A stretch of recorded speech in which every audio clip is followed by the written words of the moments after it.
Di jantung Afrika Timur, terhampar pemandangan dengan skala yang hampir tak terbayangkan, ekosistem Serengeti Mara. Ini adalah dunia yang tidak didefinisikan oleh karakteristik statis,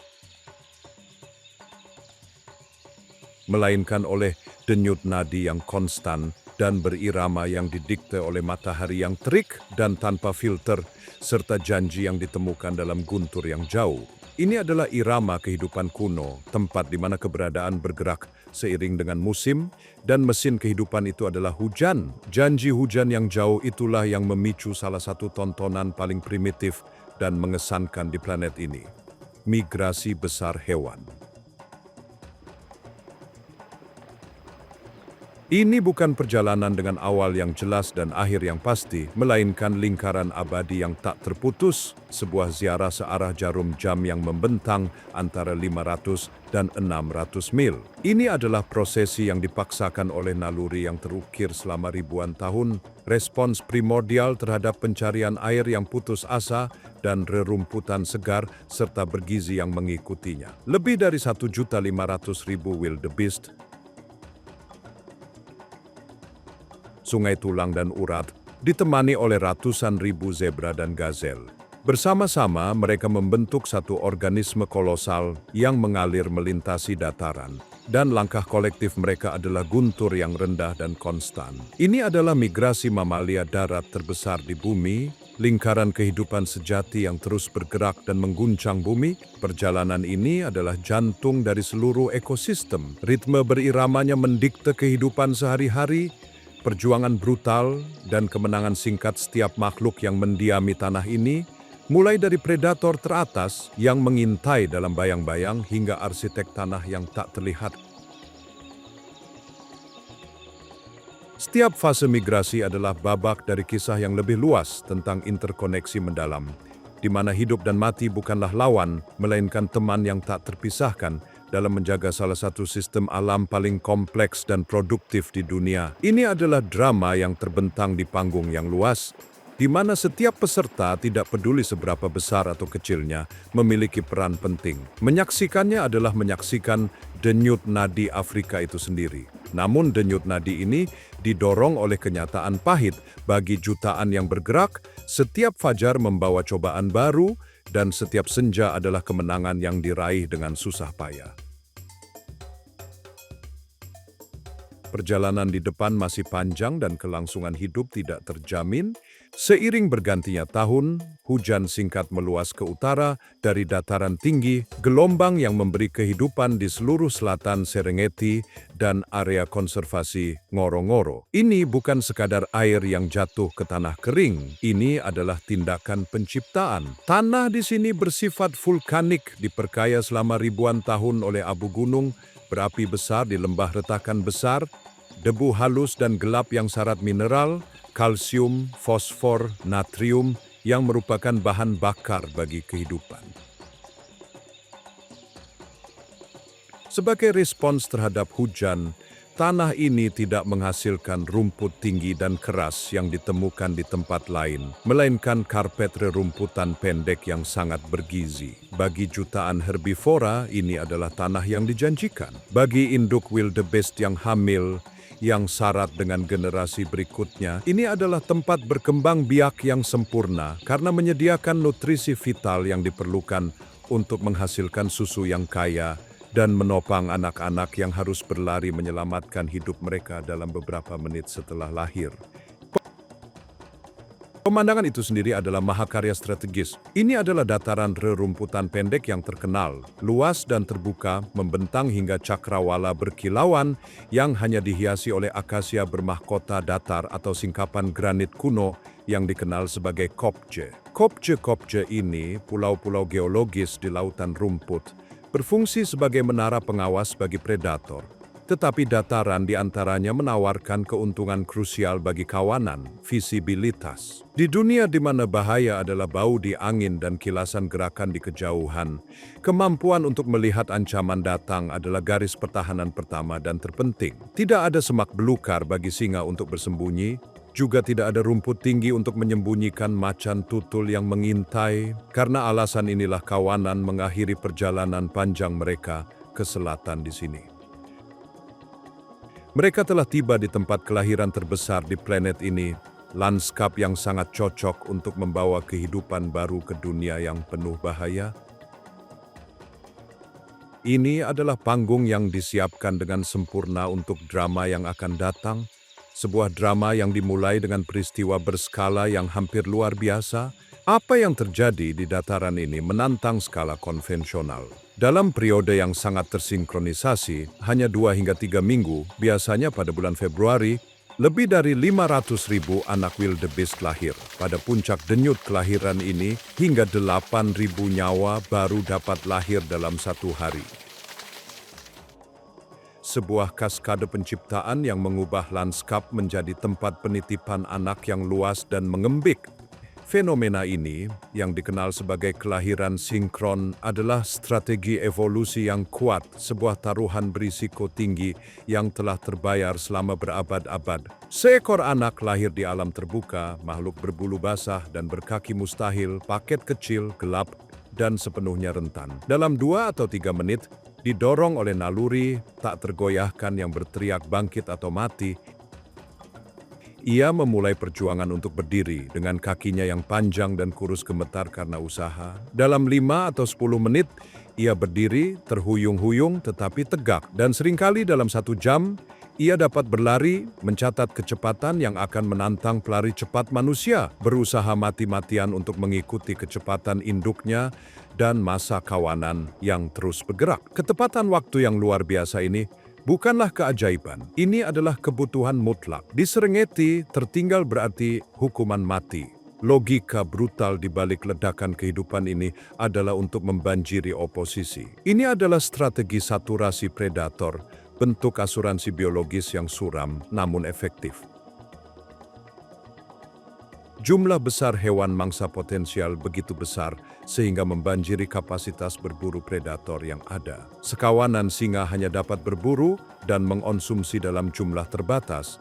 Seekor cheetah hanya dapat melakukan 1 perburuan yang berhasil pada 1 waktu sebelum perlu beristirahat. Meskipun ribuan anak akan jatuh ke tangan predator dalam beberapa minggu kritis pertama ini, sebagian besar akan bertahan hidup. Untuk setiap anak individu, kemungkinan dipilih oleh cheetah atau klan hiena berkurang secara drastis.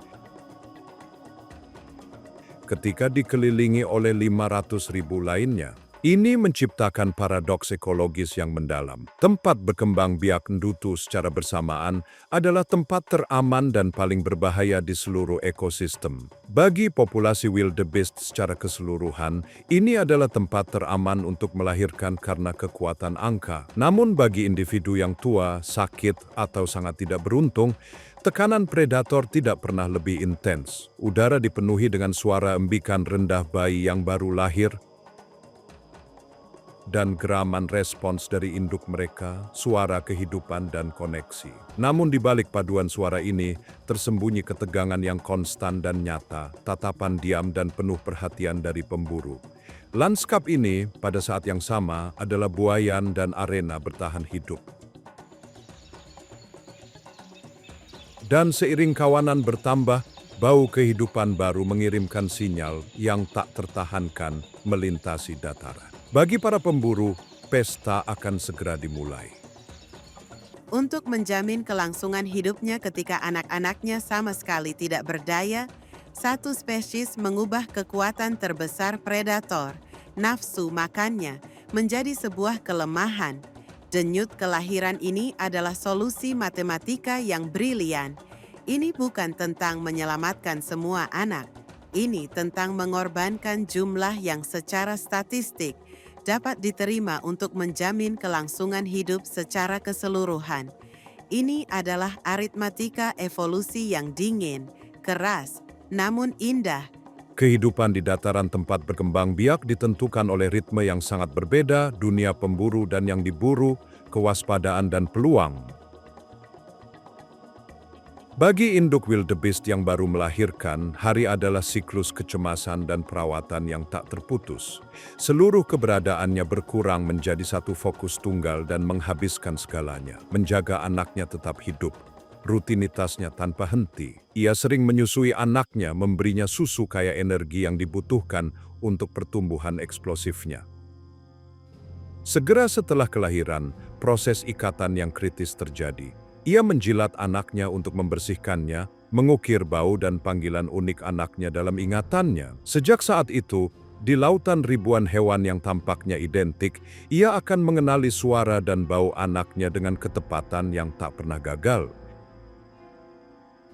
Kawanan induk yang baru melahirkan sering membentuk penitipan anak atau kelompok pengasuhan, sebuah perkumpulan longgar yang berfungsi sebagai formasi pertahanan, di mana anak-anak dapat beristirahat dan berinteraksi di bawah pengawasan cermat dan kolektif banyak betina. Ini memberikan tingkat keamanan bersama tertentu. Jika predator kecil, seperti serigala bergaris hitam, mencoba merebut seekor anak, induknya akan mempertahankannya dengan sengit, menyerang dan menendang dengan tanduknya yang tangguh.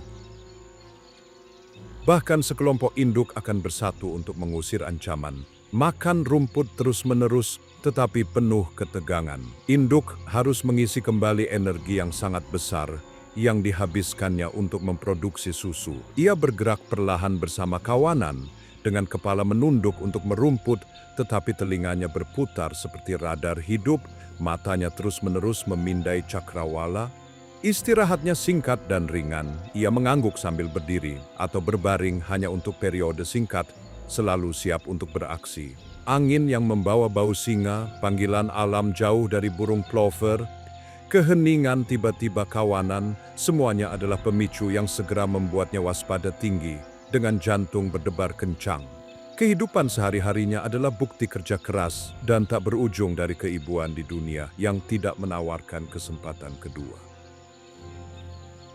Bagi para pemburu, perhitungannya sama sekali berbeda. Musim kawin bukanlah migrasi, itu adalah layanan pengiriman. Dataran berubah menjadi prasmanan pamungkas sepuasnya, dan setiap predator dalam radius 100 mil berkumpul untuk mengklaim bagiannya. Cheetah, ahli sprinter dataran, menemukan arenanya yang sempurna di sini. Medan terbuka memungkinkan ia melepaskan kecepatan legendarisnya. Seekor betina dengan anak-anaknya akan menghabiskan hari-harinya mencari peluang sempurna. Seekor anak yang lengah yang telah menyimpang hanya beberapa meter dari induknya. Perburuan adalah kelas master kesabaran dan kekuatan eksplosif. Pengintaiannya lambat disengaja menggunakan cekungan terkecil di medan sebagai penutup. Kemudian letusan, ledakan akselerasi yang berakhir dalam beberapa detik. Tetapi bahkan untuk hewan darat tercepat di bumi, itu adalah permainan yang berbahaya. Satu tendangan yang tepat dari induk wildebeest yang ketakutan dapat mematahkan kaki cheetah yang rapuh, cedera fatal di dunia yang tanpa ampun ini. Kawanan singa Serengeti, pemain kekuatan yang tak terbantahkan, beroperasi dengan efisiensi yang lebih brutal. Mereka adalah master penyergapan, menggunakan kegelapan sebagai penutup atau kebingungan kawanan besar untuk keuntungan mereka. Sebuah tim singa betina akan bekerja sama, menyebar untuk menggiring kelompok yang ketakutan menuju anggota kawanan lain yang sedang mengintai. Target mereka bukan hanya anak-anak yang baru lahir, tetapi juga induk-induk yang kelelahan, dilemahkan oleh stres persalinan dan menyusui. Ini adalah saat kelimpahan yang luar biasa, sehingga bahkan jantan besar yang sering menyerahkan perburuan kepada betina akan bergabung dalam pesta besar. Dengan surai gelap mereka ternoda oleh bukti keberhasilan mereka.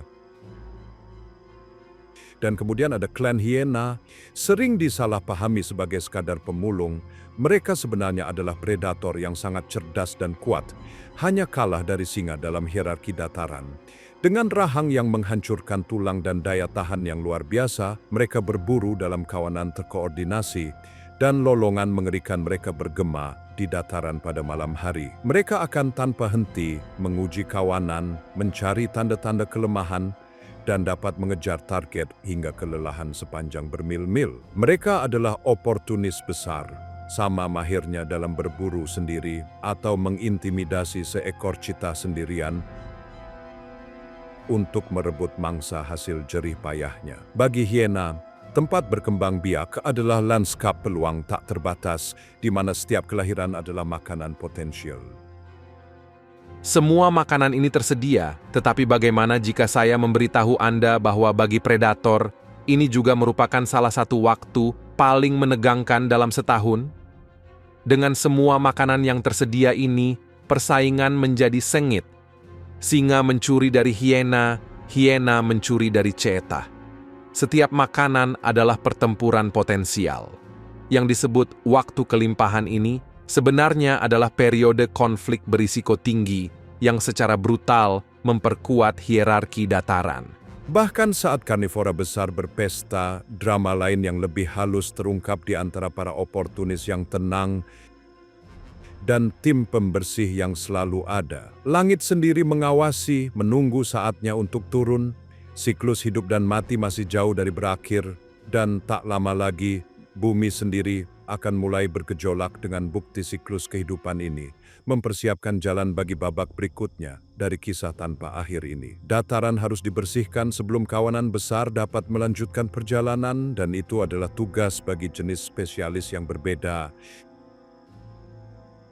Di panggung besar Serengeti Selatan, musim kawin tahunan sedang berada di puncaknya. Ini adalah saat kelimpahan yang luar biasa, tontonan kehidupan baru yang begitu luas, sehingga tampaknya menentang hukum alam itu sendiri. Ratusan ribu anak wildebeest lahir dalam beberapa minggu, memenuhi lanskap.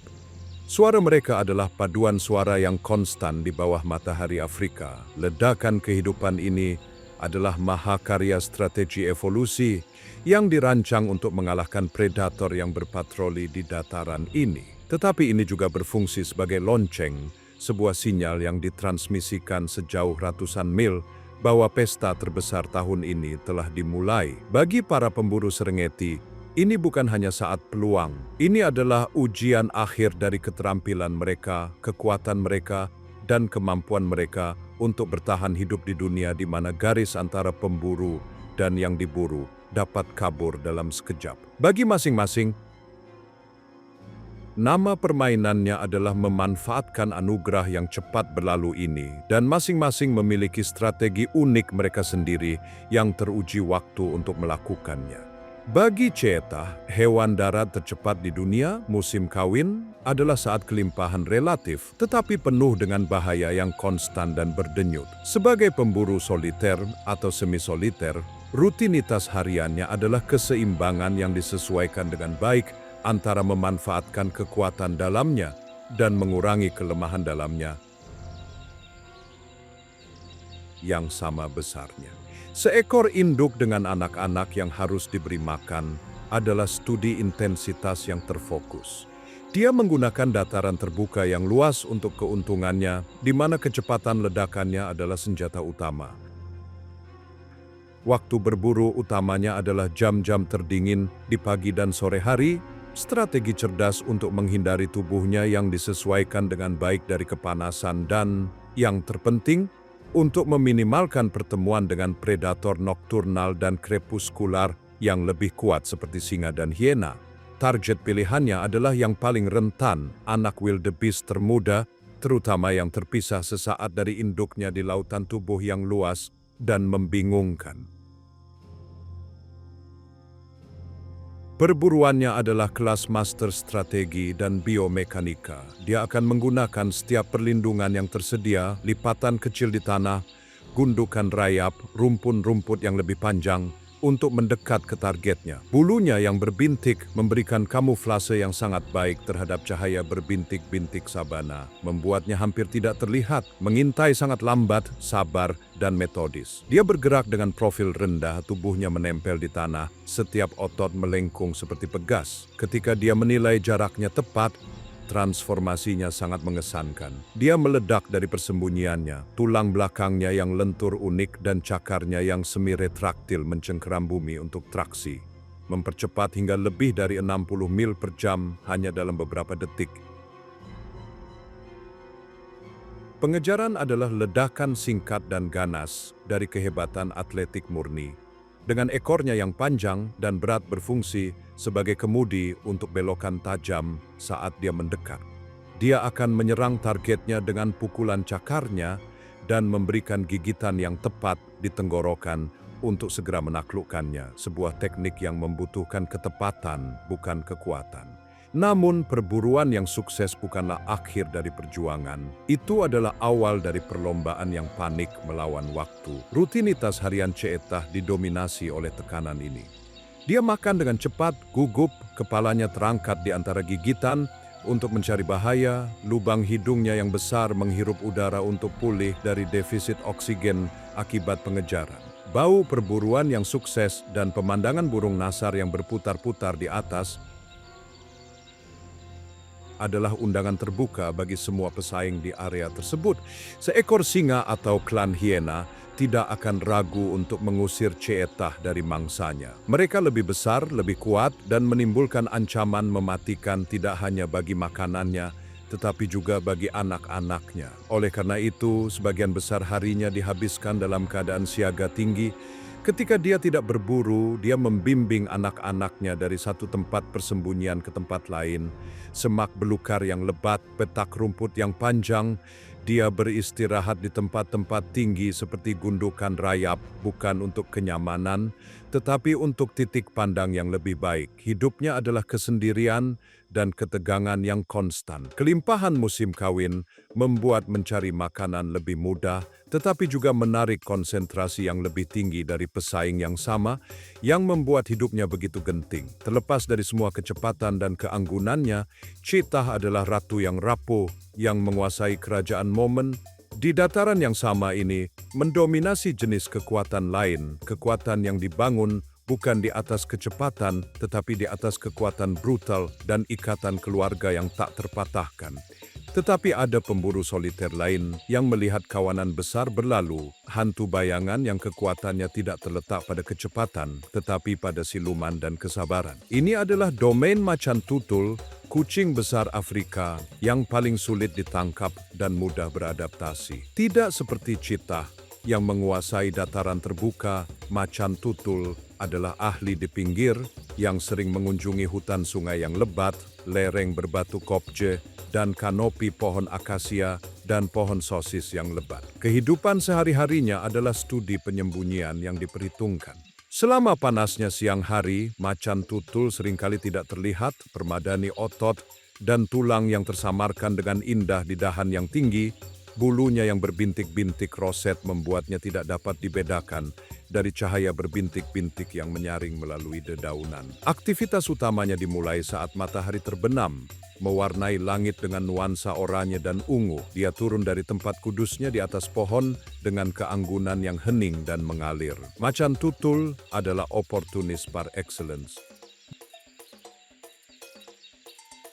Dengan diet yang lebih bervariasi daripada karnivora besar lainnya. Selama kawanan hadir, seekor wildebeest muda atau gazelle yang tidak curiga adalah target utama, tetapi dia juga akan berburu burung, hewan pengerat, reptil, atau ikan. Perburuannya adalah kebalikan dari pengejaran eksplosif Ceetah. Ini adalah mahakarya pengintaian yang lambat dan menegangkan. Macan tutul menggunakan setiap batu, semak, dan bayangan untuk mendekati targetnya. Tubuhnya tetap rendah sehingga tampak menyatu dengan lanskap. Menit-menit bisa membentang hingga 1 jam saat dia mendekat inci demi inci dalam keheningan. Serangan terakhir adalah ledakan kekuatan yang tiba-tiba dan menakutkan dari jarak yang sangat dekat, seringkali tidak lebih dari beberapa meter.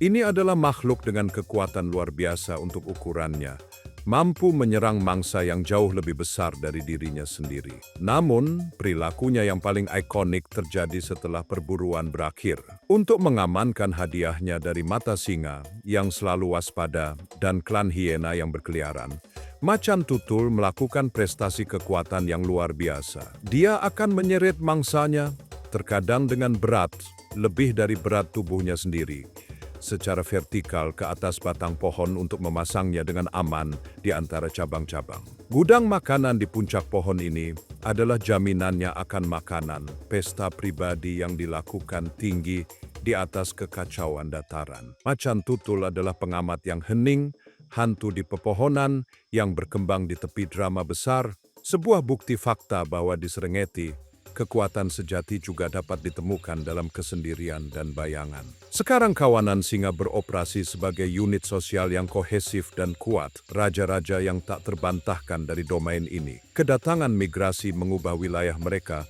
menjadi tanah kelimpahan yang tak tertandingi, dan rutinitas harian mereka berubah dari kelangkaan dan usaha menjadi kepercayaan diri kerajaan.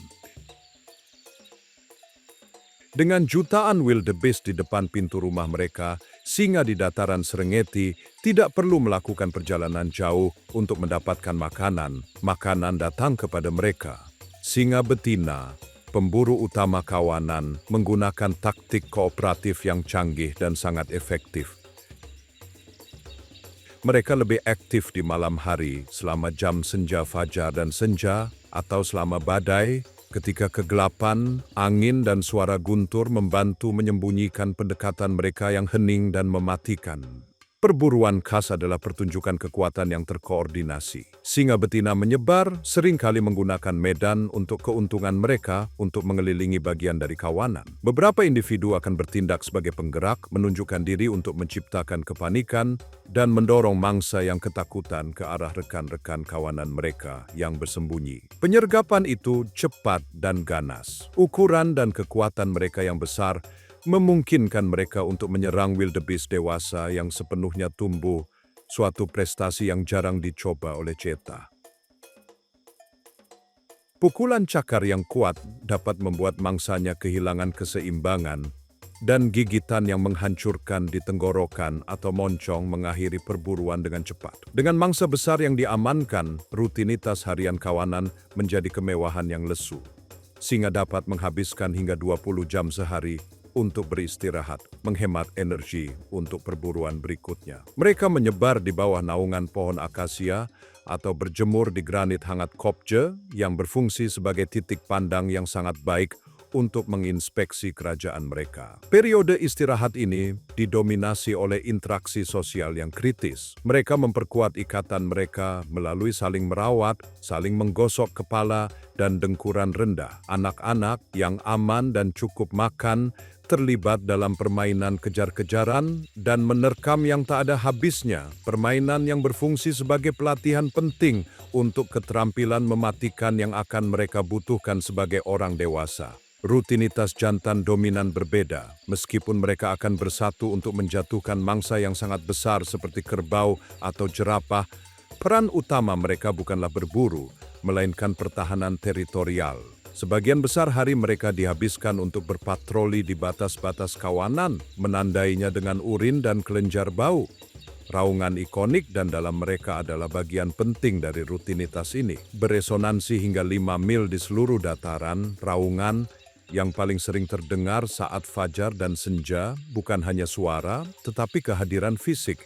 Ini adalah pernyataan kepemilikan pagar akustik yang kuat yang memperingatkan jantan saingan dan membantu menjaga anggota kawanan tetap saling berhubungan. Saat singa tidur setelah pesta mereka, raungan mereka menggemakan klaim kepemilikan atas dataran. Kekuatan lain terbangun dengan senja. Mereka adalah kekuatan angka dan daya tahan tanpa henti, klan kuno yang panggilannya akan segera menguasai malam. Sementara singa beroperasi dengan kepercayaan diri brutal dari dinasti kerajaan. Predator sosial lain yang lebih langka mengalir melalui hutan dan dataran Serengeti. Mereka adalah sungai pemburu yang dicat Fata Morgana yang berkedip-kedip dari bulu hitam, emas, dan putih anjing liar Afrika. Sering disebut serigala yang dicat, kehidupan sehari-hari mereka adalah gerakan abadi, diatur oleh ikatan sosial yang tak terpatahkan dan strategi berburu kooperatif paling sukses dari setiap karnivora besar di benua itu. Mereka hidup dalam kawanan yang erat, dipimpin oleh jantan dan betina alfa yang dominan,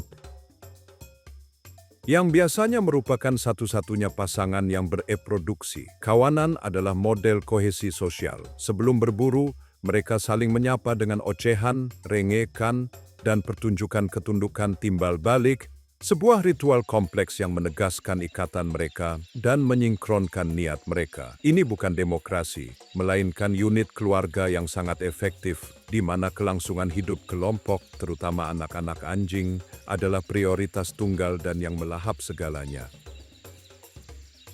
Perburuan mereka adalah tontonan komunikasi dan ketahanan yang mengesankan. Tidak seperti singa yang mengandalkan penyergapan atau cheetah yang mengandalkan kecepatan murni, anjing liar adalah pemburu ketahanan. Begitu mereka mengunci target, seringkali seekor gazelle atau wildebeest muda di pinggiran kawanan besar, pengejaran dimulai. Ini adalah balapan estafet yang lancar dan terkoordinasi melintasi sabana. Menggunakan serangkaian panggilan bernada tinggi untuk tetap terhubung secara konstan, anjing-anjing utama akan mendorong mangsa dengan kecepatan tanpa henti sampai mulai lelah. Saat itu, anggota kawanan yang segar akan maju untuk memimpin. Mereka dapat mempertahankan kecepatan lebih dari 35 mil per jam selama beberapa mil. Sebuah prestasi atletis yang melampaui mangsa mereka. Kesimpulan ini cepat dan sangat efisien, hasil dari koordinasi kawanan mereka. Pesta berikutnya diatur oleh etiket yang ketat. Anak-anak anjing selalu diizinkan makan pertama, perilaku luar biasa yang menjamin masa depan kawanan. Anjing liar Afrika adalah aliran singkat dan berharga dalam arus Serengeti, seorang pemburu nomaden yang kesuksesannya dibangun bukan atas kekuatan individu, tetapi atas kekuatan kawanan yang dalam, cerdas, dan tak tergoyahkan. Tidak ada potret tempat berkembang biak yang lengkap tanpa hiena tutul. Seringkali disalahpahami sebagai pemakan bangkai pengecut belaka, mereka pada kenyataannya adalah predator yang sangat sukses dan cerdas. Dan musim berkembang biak adalah masa kemakmuran terbesar mereka. Kehidupan sehari-hari mereka adalah campuran kompleks dari kerja sama sosial, pengejaran tanpa henti, dan kekuatan yang tangguh. Mereka hidup dalam kelompok sosial besar dan kompleks yang disebut klan, yang diatur oleh hierarki matriarkal yang ketat di mana betina lebih besar dan lebih dominan daripada jantan. Jantung wilayah klan adalah sarang komunal, seringkali serangkaian liang yang saling berhubungan di gundukan rayap atau di lereng yang landai. Ini adalah pusat sosial dan penitipan anak klan, tempat anak-anak anjing dibesarkan, aman dari singa saat orang dewasa sedang berburu. Kedatangan kawanan wildebeest mengubah strategi mencari makan hiena. Mereka adalah oportunis ulung sama terampilnya dalam mengais sisa-sisa singa seperti dalam membuat pembunuhan mereka sendiri yang tangguh. Selama musim berkembang biak, mereka menjadi pemburu spesialis anak wildebeest. Perburuan mereka tidak didasarkan pada sembunyi-sembunyi atau kecepatan eksplosif, melainkan pada kecerdikan, ketahanan, dan kerja sama tim. Saat senja, rombongan berburu klan berkumpul. Mereka bergerak melintasi dataran, gaya berjalan mereka yang pincang dan tak kenal lelah, mampu menempuh jarak yang luas dengan pengeluaran energi yang minimal. Ketika mereka bertemu kawanan, mereka akan melakukan uji coba lari, berlari melintasi massa hewan untuk mengukur reaksi dan mengidentifikasi tanda-tanda kelemahan. Anak yang ragu-ragu, ibu yang lalai. Setelah target dipilih, pengejaran dimulai. Seekor hiena dapat mempertahankan kecepatan tinggi selama beberapa mil, jauh melampaui wildebeest muda.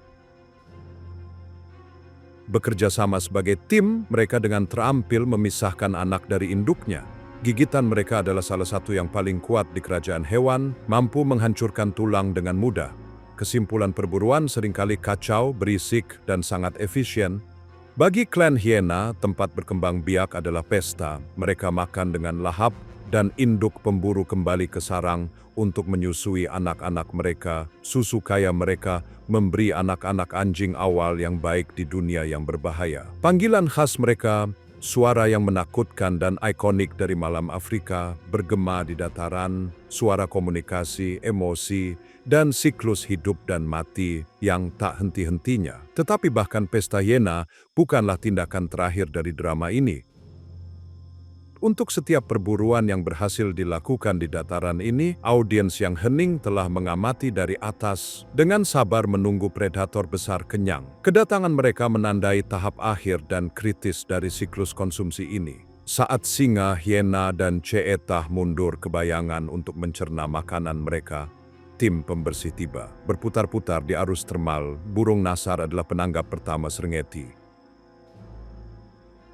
Mereka turun dalam keriuhan desisan dan pertengkaran, setiap spesies memainkan peran tertentu. Burung nasar bertelinga besar dan perkasa menggunakan paruhnya yang tangguh untuk membuka kulit yang keras, menciptakan akses bagi burung nasar berwajah putih yang lebih kecil dan lebih banyak jumlahnya, yang menyelamkan kepala tanpa bulu mereka jauh ke dalam bangkai. Akhirnya, burung nasar berkerudung yang kurus mematuk sisa-sisa terakhir. Segera mereka bergabung di tanah oleh serigala punggung hitam yang selalu licik, yang masuk dan keluar, menyambar potongan daging di tengah kekacauan. Dalam hitungan jam, bangkai yang pernah berbobot ratusan pon berkurang menjadi sedikit lebih dari tulang-tulang yang berserakan. Bahkan ini pun tidak terbuang. Tulang-tulang akan digerogoti oleh hiena untuk sumsumnya, dan apa yang tersisa akhirnya akan diuraikan oleh matahari dan bumi, mengembalikan kalsiumnya yang berharga ke tanah. Inilah kebenaran terakhir dan indah dari dataran, tidak ada yang terbuang. Setiap kematian, dari anak terkecil hingga banteng terkuat, hanyalah transfer energi, memberi makan gelombang kehidupan berikutnya dan memperkaya tanah vulkanik yang pada gilirannya akan menumbuhkan rumput yang sama yang akan memanggil kawanan besar kembali tahun berikutnya, melanjutkan lingkaran kehidupan yang tak lekang oleh waktu, bergemuruh, dan sempurna.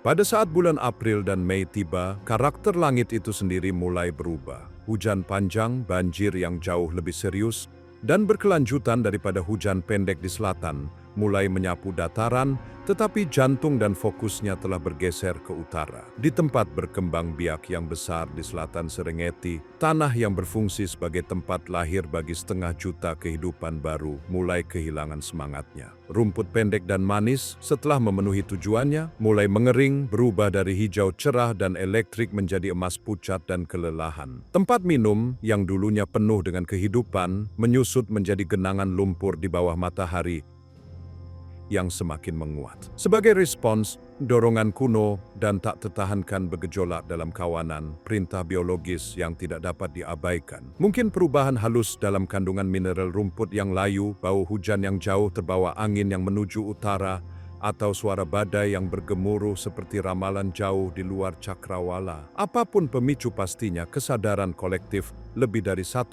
juta hewan mencapai satu kesimpulan tak terucapkan. Sudah waktunya untuk bergerak. Penitipan anak besar di selatan mulai mengosongkan diri. Apa yang dulunya merupakan hamparan hewan penggembalaan yang luas dan tersebar mulai bersatu, membentuk sungai monumental dan hidup.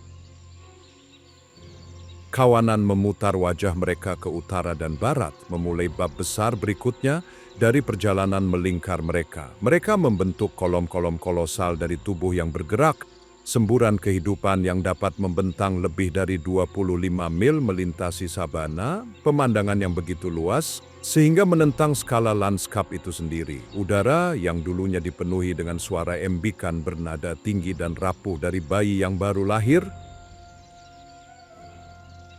kini berdengung dengan suara yang berbeda, gerutuan yang dalam, serak dan konstan dari 1 juta wildebeest yang bergerak, suara yang sering dibandingkan dengan 1 juta kata yang berbunyi secara serempak. Ini adalah soundtrack migrasi yang tak salah lagi dan memukau, diselingi oleh panggilan keras dan gonggongan zebra, dan diselimuti oleh awan debu yang sangat besar dan selalu ada yang diangkat oleh jutaan kuku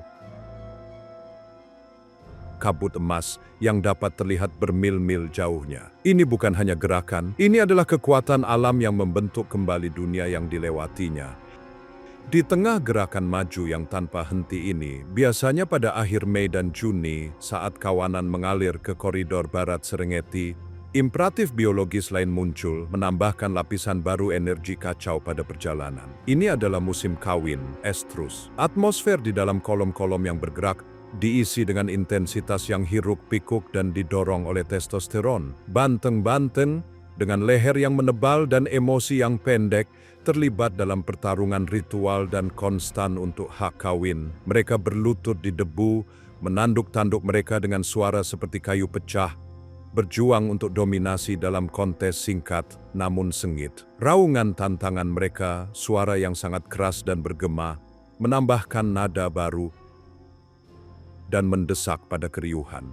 Setiap jantan yang sukses membangun wilayah kecil dan sementara, sebidang tanah yang merupakan kerajaannya hanya untuk beberapa jam, mencoba menggembalakan dan menahan kelompok betina sebelum dorongan perjalanan yang tak tertahankan memaksa mereka semua untuk terus maju. Ini adalah tontonan kesinambungan hidup, tarian prokreasi yang hiruk-pikuk yang terjadi di jantung ziarah besar, memastikan bahwa generasi berikutnya dikandung, bahkan ketika yang sekarang menghadapi ujian terbesar dari perjalanan yang akan datang.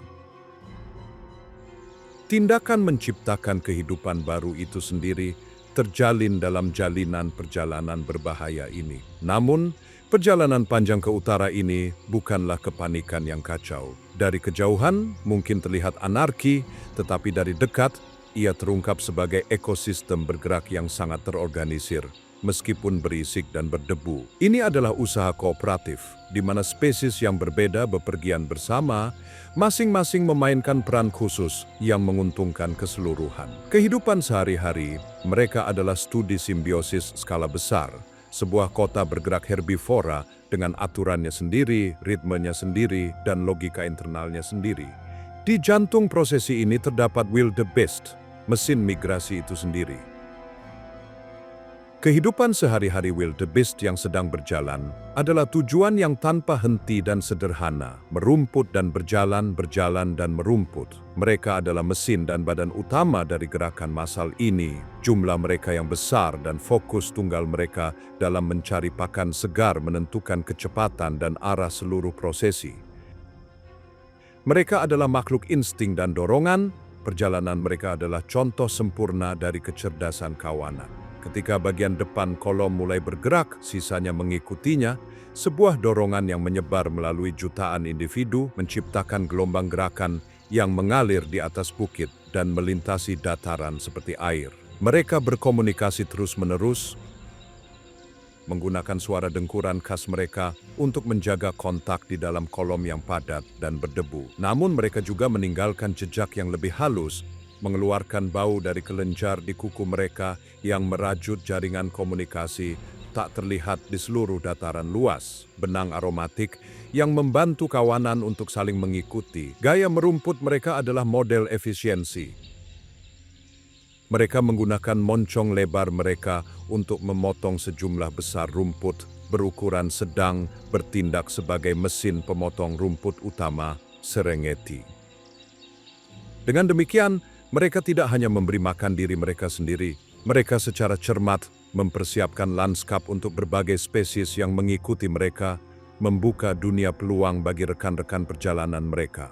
Bepergian di samping dan seringkali di garis depan kolom wildebeest adalah sosok zebra berwarna hitam putih yang mencolok. Kehadiran mereka bukan kebetulan.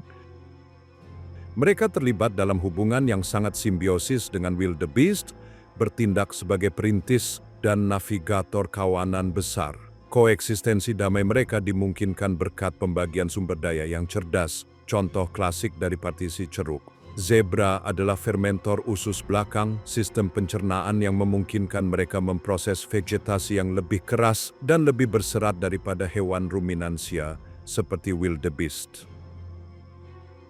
Akibatnya mereka lebih menyukai rumput yang lebih tinggi dan berbatang lebih berat. Mereka masuk ke area padang rumput terlebih dahulu, menggunakan gigi seri tajam mereka untuk memotong lapisan atas rumput yang keras. Tindakan memotong ini mengekspos lapisan tengah rumput yang lebih lunak, berdaun dan bergizi yang merupakan makanan pilihan wildebeest. Pada dasarnya mereka menyiapkan makan malam untuk rekan-rekan perjalanan mereka, yang memungkinkan kedua spesies berkembang tanpa persaingan langsung. Namun peran mereka meluas jauh melampaui sekadar perintis. Tidak seperti kawanan wildebeest yang longgar dan besar, zebra mempertahankan struktur sosial yang sangat stabil dan terorganisir. Mereka hidup dalam kelompok keluarga kecil atau harem yang terdiri dari satu pejantan dominan, beberapa betina, dan anak-anak mereka. Ikatan keluarga ini sangat kuat dan tetap terjaga bahkan di tengah kekacauan migrasi yang terlihat. Kohesi sosial ini memberikan lapisan keamanan dan ketertiban dengan pejantan membela keluarganya dengan sengit dari predator atau pejantan saingan. Selain itu, zebra tampaknya memiliki ingatan superior terhadap lanskap. Diyakini bahwa mereka mengingat rute migrasi dan lokasi sumber air penting dari tahun-tahun sebelumnya, seringkali memandu kolom besar menuju sungai atau tempat minum berikutnya yang memberikan kehidupan. Indera mereka juga lebih tajam, dengan penglihatan yang sangat baik dan telinga besar yang dapat digerakkan, yang dapat mengidentifikasi sumber suara. Mereka seringkali yang pertama mendeteksi bahaya. Sebuah gonggongan alarm yang keras dan tajam dari zebra akan membuat seluruh kawanan campuran berada dalam kewaspadaan tinggi, gelombang kepanikan yang menyebar melalui puluhan ribu hewan dalam hitungan detik. Mereka adalah penjaga, pembuat peta, dan sesepuh bijaksana dari migrasi. Ini bukan hanya 1 juta hewan yang berjalan ke arah yang sama. Jadi, apa sebenarnya yang menyatukan kota yang bergerak ini? Ini adalah masyarakat. Berbagai spesies yang bergerak. Zebra adalah pelopor dengan ingatan terbaik untuk rute, memotong rumput yang keras. Ini membuka tunas-tunas muda untuk GNU, yang merupakan penggerak seluruh prosesi. Ini adalah asosiasi sempurna yang membuat seluruh kelompok jauh lebih sukses daripada spesies individu manapun jika sendirian. Membentuk barisan belakang dari prosesi besar ini mengikuti jejak para raksasa adalah gazel-gazel yang lebih kecil dan lebih halus, terutama gazel Thompson dan gazel Grant yang sedikit lebih besar. Rutinitas harian mereka adalah memanfaatkan pekerjaan yang sudah dilakukan. Setelah zebra memakan pucuk-pucuk yang keras dan wildebeest mengonsumsi lapisan tengah, gazel-gazel pun masuk. Mereka adalah hewan yang sangat selektif dalam mencari makan, menggunakan moncong sempit dan runcing mereka untuk memilih tunas dan rerumputan baru yang paling kecil dan paling bergizi yang tumbuh di dekat tanah, yang kini terbuka karena penggembalaan herbivora yang lebih besar. Mereka mendapat manfaat dari migrasi dalam 2 cara penting. Pertama, tindakan herbivora terdepan menciptakan ceruk makanan mereka yang sempurna. Kedua, mereka mendapatkan keamanan yang luar biasa dari jumlah kawanan yang lebih besar yang sangat banyak, sebuah konsep yang dikenal sebagai teori kawanan egois, di mana risiko predasi bagi setiap individu sangat berkurang. Pertahanan utama mereka sendiri adalah kecepatan dan kelincahan yang mengesankan, mampu melakukan pola melarikan diri dengan kecepatan tinggi dan zigzag, serta lompatan memantul yang khas yang dikenal sebagai stotting. Perilaku ini dapat berfungsi untuk menunjukkan kebugaran luar biasa mereka kepada predator, menghalangi pengejaran, atau untuk mendapatkan pandangan yang lebih baik tentang lingkungan mereka. Kehidupan sehari-hari mereka adalah mencari makan dengan hati-hati dan selektif setelah kawanan besar, memungut gigitan terakhir dan terkaya dari padang rumput yang telah disiapkan oleh rekan-rekan mereka yang lebih besar. Tetapi bahkan dengan pertahanan berlapis berupa jumlah dan simbiosis ini, bahaya tidak pernah jauh. Sebuah bayangan mengikuti kawanan seorang pemburu tanpa henti yang bagi mereka kota kehidupan bergerak ini hanyalah lumbung bergerak. Bagi klan hiena tutul yang wilayahnya berada di sepanjang jalur migrasi, lewatnya kawanan adalah berkah sementara, tetapi sangat besar, sungai protein yang mengalir melalui dunia mereka. Rutinitas harian mereka disesuaikan dengan sempurna untuk mengeksploitasi pesta bergerak ini. Mereka bukan sekadar pemakan bangkai yang menunggu sisa makanan. Mereka adalah pemburu daya tahan yang tangguh, yang strateginya didasarkan pada ketekunan, kecerdasan, dan struktur sosial yang kompleks. Meskipun beberapa hiena dapat mengadopsi keberadaan yang lebih nomaden untuk sementara mengikuti kawanan, Banyak klan terikat pada sarang teritorial tetap mereka di mana mereka membesarkan anak-anak mereka. Bagi klan-klan ini, migrasi membutuhkan strategi yang luar biasa, melakukan perjalanan ke tempat kerja.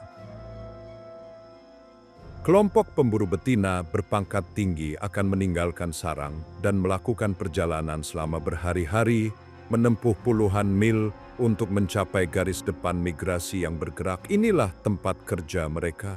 Sesampainya di sana, mereka akan berburu tanpa henti. Taktik mereka tetap sama, menggunakan uji coba untuk mengidentifikasi individu yang lemah, muda, atau sakit, lolongan, dan cekikikan menyeramkan mereka bergema saat mereka mengoordinasikan serangan mereka. Pengejaran adalah urusan jarak jauh. Cara berjalan mereka yang tampak canggung dan pincang adalah salah satu yang paling efisien energi di dunia hewan, memungkinkan mereka mengejar target selama bermil-mil hingga benar-benar kelelahan. Setelah perburuan yang berhasil, mereka akan makan sekenyang-kenyangnya. Rahang mereka yang kuat dan perut mereka yang sangat asam memungkinkan mereka mengonsumsi hampir semuanya, termasuk kulit, kuku, dan tulang. Seekor hiena tunggal dapat makan hingga 30 pon daging dalam sekali makan. Setelah mengisi perut mereka, para penjelajah akan memulai perjalanan panjang kembali ke sarang mereka. Di sana, mereka akan memuntahkan daging untuk anak-anak yang lebih tua atau, jika mereka adalah induk menyusui, akan menyediakan susu yang sangat kaya dan berlemak untuk anggota klan yang lebih muda.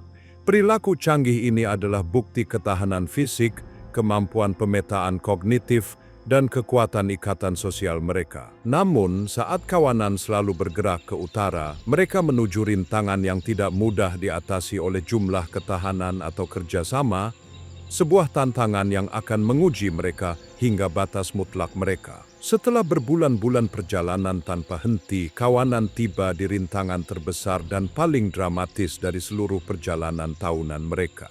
Pemandangan itu sendiri tampaknya bangkit untuk menantang mereka. Ujian besar pertama yang biasanya terjadi antara bulan Juni dan Juli adalah Sungai Grumeti di koridor barat Serengeti. Grumeti adalah sungai yang tangguh, salurannya dalam, dan tepiannya seringkali curam dan berlumpur. Ini adalah rumah bagi kelompok kuda Nil Territorial dan beberapa buaya Nil terbesar di Afrika, reptil purba, yang telah menunggu dengan sabar sepanjang tahun untuk saat ini. Penyeberangan ini adalah urusan yang brutal dan kacau, dan bagi banyak orang ini akan menjadi yang terakhir. Tetapi Grumeti, meskipun semua bahayanya, hanyalah sebuah latihan untuk acara utama. Lebih lanjut di tahun tersebut, dari akhir Juli hingga Oktober, kawanan tiba di ujung utara Serengeti dan menghadapi ujian terakhir mereka, Sungai Mara yang perkasa. Mara adalah perbatasan antara Serengeti Tanzania dan cagar alam nasional Maasai Mara Kenya. Ini adalah sungai yang lebih dalam, mengalir lebih cepat dan lebih berbahaya daripada Grumeti, arusnya kuat dan tepiannya adalah tebing di banyak tempat. Penyeberangan sungai ini adalah peristiwa klimaks hidup atau mati yang membuat migrasi besar terkenal. Mereka adalah wadah peleburan di mana naluri, kepanikan, dan kekuatan alam mentah bertabrakan. Sebuah tantangan di mana ribuan akan binasa, secara tidak sengaja memastikan kelangsungan hidup ekosistem yang sama tempat mereka menjadi bagiannya. Di sini, harga perjalanan akan dibayar lunas. Apa yang terjadi di tepi sungai-sungai ini adalah drama kompleks naluri, ketakutan, dan kebutuhan yang luar biasa. Ini adalah salah satu konfrontasi psikologis paling intens di dunia alami. Kawanan didorong oleh kebutuhan utama untuk mencapai padang rumput hijau segar, di sisi lain dapat berkumpul selama berhari-hari. Jumlah mereka membengkak menjadi lautan hewan yang luas dan bergejolak. Mereka merumput dengan gugup, geraman rendah mereka adalah dengungan kecemasan yang konstan. Mereka bergerak menuju tepi air dan kemudian mundur dalam gelombang keraguan, ketegangan menumpuk ke tingkat yang hampir tak tertahankan. Ini bukan kepanikan tanpa pikiran. Ini adalah titik keputusan kritis yang penuh dengan bahaya yang terlihat dan tidak terlihat. Wildebeest dapat mencium bau air, mereka dapat melihat rumput hijau di seberang, Tetapi mereka memiliki ketakutan naluriah terhadap air yang bergejolak dan bahaya tak terlihat yang mengintai di dalamnya. Kehadiran predator di tepi atau bahkan suara kendaraan safari yang terlalu dekat dapat menyebabkan kawanan menggagalkan upaya penyeberangan dan bubar dalam awan debu. Akhirnya setelah berjam-jam atau bahkan berhari-hari konfrontasi ini, tekanan menjadi terlalu besar. Tekanan ribuan tubuh dari belakang dikombinasikan dengan kebutuhan putus asa untuk maju mencapai titik balik. Seorang individu tunggal atau kelompok kecil, entah karena keberanian, keputusasaan, atau sekadar didorong secara fisik, akan melompat. Tindakan komitmen tunggal ini memicu reaksi berantai, efek keramaian. Tiba-tiba, apa yang tadinya massa yang ragu-ragu menjadi kekuatan yang tak terhentikan. Ribuan mengikuti, tumpah ke tepi yang curam dan ke air yang bergejolak dalam longsoran tubuh yang kacau dan menggelegar. Pemandangan itu intensitasnya luar biasa. Udara padat dengan guntur kuku, lolongan panik hewan, deru sungai, dan bau ketakutan yang menyengat. Mereka berjuang melawan arus yang kuat. Mata mereka terbelalak karena teror, kepala mereka terangkat saat mereka berenang untuk hidup mereka. Mereka saling menaiki, kadang-kadang menenggelamkan spesies mereka sendiri dalam perjuangan putus asa mereka untuk bertahan hidup. Tepian keluar yang curam dan licin menghadirkan tantangan terakhir yang melelahkan, di mana banyak yang melemah karena berenang akan gagal. Ini adalah tontonan kelangsungan hidup yang mentah dan primordial, alam pada puncaknya, yang tanpa henti dan megah. Tetapi bahaya tidak berakhir ketika mereka mencapai tepi jauh. Bagi banyak penghuni permanen sungai, kedatangan kawanan adalah tanda bahwa penantian panjang akhirnya berakhir. Bagi makhluk yang hidup di dalam dan di sepanjang sungai-sungai ini, kedatangan migrasi adalah peristiwa terpenting tahun ini. Dan rutinitas harian mereka sepenuhnya diorientasi ulang untuk memanfaatkan hadiah luar biasa dan singkat ini. Di bawah permukaan yang bergejolak, predator utama sungai, buaya Nil, telah menunggu. Selama berbulan-bulan, reptil purba ini telah hidup dalam keadaan semi-hibernasi, menghemat energi, metabolisme mereka berkurang hingga kecepatan lambat. Tetapi saat getaran pertama dari kawanan yang mendekat terasa melalui air, mereka terbangun. Mereka menjadi aktif, memposisikan diri di saluran yang lebih dalam, seringkali di dekat titik penyeberangan yang dipilih. Mereka adalah ahli penyergapan, tetap tidak bergerak. Dengan hanya mata dan lubang hidung mereka yang menembus permukaan, mereka mudah disalahartikan sebagai batang kayu. Ketika penyeberangan dimulai, mereka menyerang dengan kecepatan eksplosif. Seekor wildebeest direnggut dalam sekejap, diseret di bawah permukaan, dan ditaklukkan dengan putaran kematian yang terkenal, gerakan berputar yang kuat yang digunakan untuk menaklukkan mangsanya. Mereka seringkali menjepit mangsanya di bawah batang kayu yang tenggelam atau tepi yang terkikis, sebuah lumbung bawah air yang cerdik kembali untuk berpesta selama beberapa hari. Bagi reptil raksasa ini, penyeberangan adalah peristiwa tahunan yang menopang mereka selama sisa tahun. Sungai itu sendiri telah menjadi predator dan giginya terbuat dari buaya. Tantangannya bagaimanapun memiliki lebih dari satu tingkat bahaya. Bagi mereka yang selamat dari air, serangkaian oportunis baru menunggu mereka di tepi, siap untuk mengeksploitasi kekacauan dan kelelahan para penyintas penyeberangan. Sebagian besar tahun kehidupan seekor buaya Nil besar adalah inersia yang terhitung, sebuah kelas master dalam konservasi energi.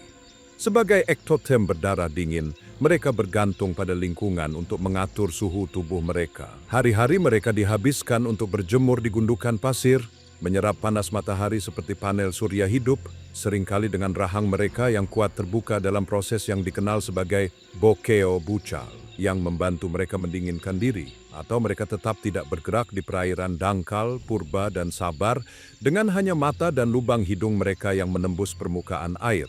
Metabolisme mereka yang sangat efisien memungkinkan mereka bertahan hidup selama berbulan-bulan, kadang-kadang lebih dari 1 tahun di antara makanan-makanan penting. Mereka adalah ahli keheningan, menunggu waktu mereka, menunggu dunia datang kepada mereka. Namun, ketika bau kawanan yang mendekat memenuhi udara dan tanah mulai bergetar karena getaran jutaan kuku, Rutinitas mereka berubah secara dramatis. Reptil yang tampaknya lesu ini berubah menjadi perwujudan penyergapan yang sabar dan mematikan. Mereka bergerak ke posisi strategis, berkumpul di saluran-saluran dalam dekat titik penyeberangan yang dikenal. Pikiran purba mereka terfokus pada hadiah yang akan datang. Mereka sangat cocok untuk perburuan ini. Reseptor tekanan yang sensitif di moncong mereka dapat mendeteksi getaran kecil di air yang disebabkan oleh hewan yang berjuang, memungkinkan mereka untuk menemukan target bahkan di air yang keruh dan kacau. Mereka bersembunyi, terendam, dan hampir tidak terlihat. Serangan ketika terjadi adalah ledakan kekuatan purba. Mereka menerjang dari kedalaman. Ekor mereka yang besar mendorong mereka maju dengan kecepatan yang mencengangkan, mencengkeram satu kaki atau satu moncong dengan kekuatan gigitan yang termasuk yang tertinggi di kerajaan hewan. Setelah mendapatkan mangsa, mereka menggunakan putaran kematian mereka yang terkenal, memutar tubuh mereka dengan keras di air untuk membuat korban kehilangan keseimbangan, disorientasi, dan menyeretnya ke bawah permukaan. Seekor buaya besar dapat membunuh beberapa hewan selama satu peristiwa penyeberangan, seringkali menyeret bangkai ke pantry bawah air yang tersembunyi agar melunak dan dikonsumsi selama beberapa hari. Bagi reptil purba ini, beberapa di antaranya mungkin telah menyaksikan tontonan ini selama setengah abad. Migrasi adalah pesta tahunan yang menopang mereka sepanjang sisa tahun. Namun perburuan mematikan mereka hanyalah awal dari cerita. Korban sungai jauh lebih besar daripada yang bisa diklaim oleh buaya saja.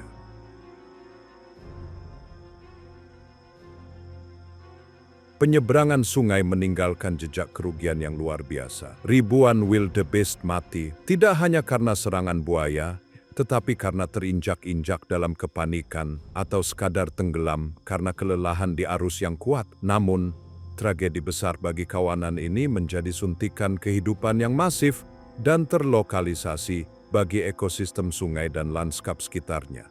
Bangkai yang tersapu ke tepi atau mengapung di pusaran air merupakan transfer nutrisi yang monumental. Ribuan ton biomasa darat dari kehidupan yang tumbuh di dataran tiba-tiba disalurkan ke ekosistem akuatik. Pemandangan itu luar biasa, tetapi baunya bahkan lebih. Bau pembusukan yang kuat yang menggantung berat di udara selama bermil-mil. Subsidi tahunan protein dan mineral ini adalah dasar kekayaan luar biasa dari Sungai Mara dan Grumeti. Ini memberi makan segalanya, mulai dari ikan dan serangga air, hingga legiun pemakan bangkai yang berkumpul untuk pesta yang suram namun vital. Dengan penglihatan mereka yang fenomenal, burung nasar melihat kekacauan dari bermil-mil jauhnya, berputar-putar di arus termal untuk menghemat energi. Rutinitas harian mereka adalah menunggangi lift udara panas yang tidak terlihat ini, memindai lanskap di bawah. Ketika satu penyeberangan dimulai, mereka turun dalam kawanan besar yang berputar-putar. Suara sayap mereka adalah bisikan tergesa-gesa yang mendahului kekacauan di tanah. Ada satu hierarki dan spesialisasi yang berbeda pada bangkai.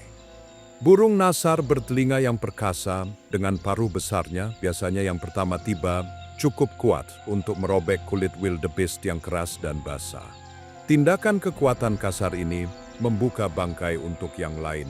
Burung nasar ripel dengan leher panjang tanpa bulu dapat masuk jauh ke dalam untuk mengeluarkan jaringan lunak dan organ. Spesies yang lebih kecil seperti burung nasar berkerudung masuk dan keluar dari keramaian, memunguti sisa-sisa yang tertinggal. Bersama-sama, tim pembersih yang terdiri dari beberapa spesies ini dapat menguliti bangkai hingga ke tulang dengan kecepatan dan efisiensi yang menakjubkan. Berpatroli di tepi pesta adalah bangau marabou. Seekor burung besar berpenampilan kurus yang sering disebut penggali kubur sabana. Rutinitas harian mereka selama penyeberangan adalah mengintai di sepanjang tepi sungai dengan satu langkah lambat dan disengaja yang menyangkal sifat oportunistik mereka. Mereka menggunakan paruh besar mereka yang mirip belati untuk menerobos keramaian di sekitar satu bangkai, mencuri potongan besar daging dari burung nasar, dan menelan potongan besar daging, kulit, dan bahkan tulang.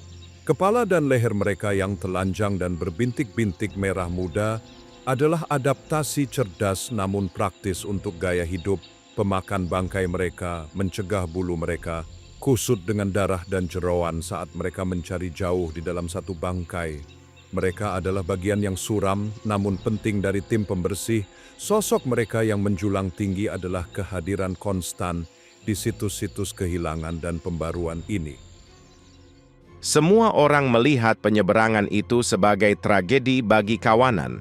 Tetapi bagaimana jika semua kematian ini sebenarnya adalah tindakan penciptaan yang luar biasa? Ribuan bangkai yang berakhir di sungai adalah suntikan nutrisi besar-besaran, subsidi dari daratan ke air. Peristiwa tunggal ini memupuk seluruh jaring makanan akuatik selama sisa tahun ini. Dalam arti yang sangat nyata, migrasi memberi makan sungai yang merupakan tantangan terbesarnya. Dan di tepi semua ini ada serigala bergaris hitam, sering hidup berpasangan monogami yang mempertahankan wilayah seumur hidup. Rutinitas harian mereka selama penyeberangan adalah tarian keberanian dan kehati-hatian. Mereka adalah kehadiran yang konstan, panggilan mereka yang melengking dan melolong seringkali memperingatkan pemakan bangkai lain tentang lokasi perburuan yang berhasil. Mereka bergerak cepat masuk untuk merebut sepotong daging dari bangkai sebelum diusir oleh burung bangkai yang lebih besar atau bangau yang suka berperang. Mereka cerdas dan mudah beradaptasi, menggunakan kelicikan mereka untuk mengeksploitasi kekacauan. Bersama-sama, kelompok pemakan bangkai yang beragam ini bekerja dengan efisiensi luar biasa untuk mendaur ulang yang mati, mengubah tragedi penyeberangan menjadi sumber kehidupan vital bagi banyak makhluk lain. Namun, drama kehidupan dan kematian yang rumit ini tidak terbatas pada tepi sungai. Pengaruh migrasi memancar keluar, membentuk kehidupan setiap makhluk di lanskap luas ini, bahkan mereka yang berada di pinggir pawai besar. Migrasi besar tidak terjadi dalam kehampaan. Perjalanannya yang monumental secara aktif membentuk lanskap dan mendikte rutinitas harian semua makhluk yang mendiami Serengeti Mara, bahkan mereka yang tidak berpartisipasi dalam perjalanan itu sendiri. Gerakan konstan hampir 2 juta herbivora adalah kekuatan paling kuat yang membentuk struktur fisik dan biologis seluruh ekosistem ini. Mereka adalah para tukang kebun, para insinyur, dan elemen vital dari gurun yang luas ini, dan kehadiran mereka secara fundamental mengubah dunia bagi penduduk yang menyebut tempat ini sebagai rumah mereka sepanjang tahun. Bagi sebagian, seperti jerapah non-migratori yang tenang, kehidupan berkembang di bidang yang sama sekali berbeda. Kehidupan sehari-hari mereka adalah pencarian makanan yang vertikal dan damai. Mereka dapat menghabiskan hingga 75% dari hari mereka mencari makan, menggunakan tinggi badan mereka yang luar biasa, dan lidah prehensil mereka yang panjang untuk merenggut daun dan tunas dari pohon akasia, sumber makanan yang jauh di luar jangkauan kawanan yang berhamburan. Mereka hidup dalam kelompok sosial yang longgar dan mengalir yang disebut menara, yang komposisinya dapat berubah dari satu hari ke hari berikutnya. Dari perspektif mereka yang tinggi, mereka adalah pengamat yang tenang dari drama migrasi yang berlangsung di bawah mereka. Meskipun tidak bersaing untuk makanan, jerapah mendapat manfaat besar dan secara tidak langsung dari migrasi. Tekanan penggembalaan yang intens dari jutaan genu dan zebra menjaga rumput tetap pendek, mencegah sabana terbuka berubah menjadi semak belukar yang padat dan tidak dapat dilewati. Pemotongan konstan ini mempertahankan habitat hutan terbuka yang dibutuhkan jerapah untuk bergerak bebas dan mendeteksi predator dari kejauhan. Dengan bertindak sebagai tukang kebun lanskap, kawanan migrasi memastikan bahwa dunia jerapah tetap terbuka dan ramah. Penghuni lain jauh lebih aktif dalam membentuk dunia di sekitar mereka. Gajah, yang hidup dalam unit keluarga matriarkal kompleks yang dipimpin oleh betina yang lebih tua dan berpengalaman, adalah insinyur ahli Serengeti. Rutinitas harian mereka didominasi oleh pencarian makanan dan air. Seekor gajah dewasa dapat menghabiskan hingga 18 jam sehari untuk makan, mengonsumsi beberapa ratus pon vegetasi. Dampak mereka terhadap lingkungan sangat besar. Dengan merobohkan pohon untuk mengakses daun atau kulit kayu, mereka membuka area terbuka di hutan, menciptakan padang rumput. Jalan setapak mereka yang terinjak dengan baik berfungsi sebagai pemecah api dan menjadi jalan bagi hewan yang lebih kecil. Di musim kemarau, mereka menggunakan gading dan belalai mereka untuk menggali air di dasar sungai yang kering, menciptakan tempat minum penting yang bermanfaat bagi banyak spesies lain. Kehadiran 2 juta herbivora besar lainnya mengubah vegetasi dan ketersediaan air di wilayah jelajah mereka, sebuah kekuatan yang membentuk keputusan harian mereka dalam mencari makan. Mereka adalah arsitek bumi yang lambat, kuat, dan permanen, yang pekerjaannya terus-menerus dipengaruhi oleh perjalanan sementara kawanan besar kembali ke sungai. Arsitek kuat lainnya memegang kendali.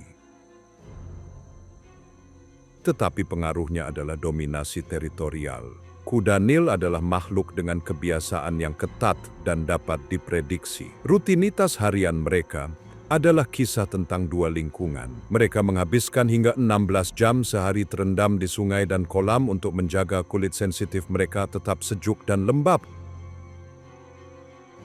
Hidup dalam kelompok sosial yang biasanya didominasi oleh seekor banteng besar dan teritorial. Di malam hari, mereka muncul dari air untuk merumput di darat, aktivitas soliter di mana mereka dapat melakukan perjalanan beberapa mil dari sungai untuk mengonsumsi hingga 90 pon rumput. Kehidupan sehari-hari seekor banteng kuda Nil teritorial adalah mempertahankan bagian sungainya. Rutinitasnya ditandai dengan tampilan agresi, ancaman menguap besar yang menunjukkan taring anjing mereka yang tangguh, dan panggilan keras serta geraman yang bergema di sepanjang air. Bagi penjaga sungai yang tangguh ini, penyeberangan migrasi yang kacau adalah invasi teritorial besar-besaran. Kebisingan, air yang bergejolak, dan banyaknya hewan yang melanggar wilayah mereka dapat memicu respons agresif dan kekerasan. Jauh dari raksasa yang lembut, kuda Nil adalah salah satu hewan paling berbahaya di Afrika, dan mereka menambah lapisan bahaya lain pada penyeberangan sungai yang sudah berbahaya. Tetapi, arsitektur Serengeti tidak hanya dibangun oleh megafauna. Menyeluruh di seluruh lanskap adalah gundukan, tak salah lagi, berwarna coklat kemerahan yang dibangun oleh rayap. Ini bukan hanya tumpukan tanah, ini adalah benteng yang kompleks dan diatur sendiri yang sangat penting untuk kesehatan ekosistem. Terowongan rayap yang konstan menganginkan tanah dan mengekstraksi nutrisi berharga dari kedalaman tanah bawah. Gundukan itu sendiri menjadi fitur permanen lanskap, menyediakan rumah bagi luwak dan ular, serta pos pengamatan bagi predator. Seekor cheetah akan menggunakan gundukan rayap untuk mencari mangsa, sementara kawanan singa akan menggunakannya sebagai tempat bermain untuk anak-anak mereka. Kastil tanah yang sunyi ini adalah lapisan arsitektur lain yang membentuk kehidupan di dataran. Dan mendekat lebih jauh mengungkapkan mungkin arsitek yang paling penting dari semuanya. Dalam skala yang jauh lebih kecil, tetapi sama pentingnya, adalah pekerjaan tak henti-hentinya dari pendaur ulang paling vital di ekosistem, kumbang kotoran. Migrasi menghasilkan jumlah limbah yang kolosal, lebih dari 4.000 ton kotoran per hari. Tanpa sistem pembuangan yang efisien, dataran akan cepat tenggelam dan steril. Di Serengeti, lebih dari 100 spesies kumbang kotoran telah mengkhususkan diri dalam memproses sumber daya ini. Pekerjaan harian mereka sangat penting untuk kesehatan sabana. Para penggulung membentuk kotoran menjadi bola dan menggulungnya dengan kecepatan yang luar biasa, seringkali menjelajahi di bawah cahaya Bima Sakti. Para pembuat terowongan menyeret kotoran ke dalam liang tepat di bawah kotoran. Para penghuni hanya hidup di dalamnya. Aktivitas harian yang tak kenal lelah ini adalah pilar siklus nutrisi seluruh ekosistem. Dengan mengubur kotoran, kumbang-kumbang ini menyuburkan dan menganginkan tanah, menyebarkan benih, dan mencegah perkembangbiakan lalat pembawa penyakit. Keberadaan sistem spektakuler ini sangat bergantung pada pekerjaan harian yang sederhana dari seekor serangga. Contoh mendalam bahwa kesehatan keseluruhan sepenuhnya bergantung pada setiap bagian, tidak peduli seberapa kecilnya. Menjelang Oktober dan November, perubahan angin yang dominan membawa bau kelembaban dari selatan. Janji hujan pendek, hujan yang sama yang memicu ledakan kehidupan berbulan-bulan sebelumnya, mulai memanggil kawanan pulang. Didorong oleh panggilan kuno ini, barisan besar hewan berputar sekali lagi, memulai perjalanan panjang kembali ke selatan menuju dataran perkembangbiakan Endutu, di mana lingkaran akan dimulai lagi. Ini bukan akhir, melainkan penyelesaian sebuah lingkaran, akhir dari satu detak jantung Serengeti yang kuat. Migrasi besar jauh lebih dari sekadar pergerakan hewan. Ini adalah kekuatan vital dataran, mesin yang mendorong musim kelimpahan dan kesulitan bagi setiap penghuni. Ini adalah jaringan ketergantungan yang rumit dan berdenyut. Herbivora mengikuti hujan, predator mengikuti herbivora, pemakan bangkai mengikuti predator, dan kesehatan tanah itu sendiri didasarkan pada kerja gabungan dari semuanya. Setiap makhluk, dari singa yang mengaum hingga kumbang kotoran yang sunyi, memainkan peran yang sangat diperlukan dalam sistem yang luas dan saling berhubungan ini. Jam yang telah mengatur pergerakan monumental ini selama ribuan tahun selalu menjadi ritme hujan yang dapat diprediksi. Tetapi di dunia di mana pola cuaca menjadi semakin tidak menentu dan tidak dapat diprediksi, irama kuno ini menghadapi masa depan yang tidak pasti. Kerapuhan siklus ini berfungsi sebagai pengingat kuat bahwa bahkan tontonan alam terbesar pun bergantung pada keseimbangan yang rumit dan halus. Saat hujan menjadi kurang dapat diandalkan, masa depan perjalanan ini sendiri tergantung pada sutas benang, sebuah tanda tanya yang menggantung di atas salah satu gurun besar terakhir di bumi, keseimbangan yang dipertahankan tahun demi tahun oleh langkah tak henti-hentinya dan menggelegar dari jutaan kuku melintasi dataran Afrika yang tak berujung. Dan jika setelah melihat gajah dan singa, Anda berpikir Anda memahami kekuatan dalam sistem ini, apa yang akan terjadi jika arsitek Serengeti yang sebenarnya hanya berukuran 1 inci panjangnya? Tanpa kumbang-kumbang ini, seluruh ekosistem yang luar biasa ini akan tenggelam dalam limbahnya sendiri dalam hitungan musim. Mereka adalah pilarnya. Ini adalah bukti definitif bahwa pertunjukan alam terbesar seringkali sepenuhnya bergantung pada pemain terkecil dan yang paling diabaikan.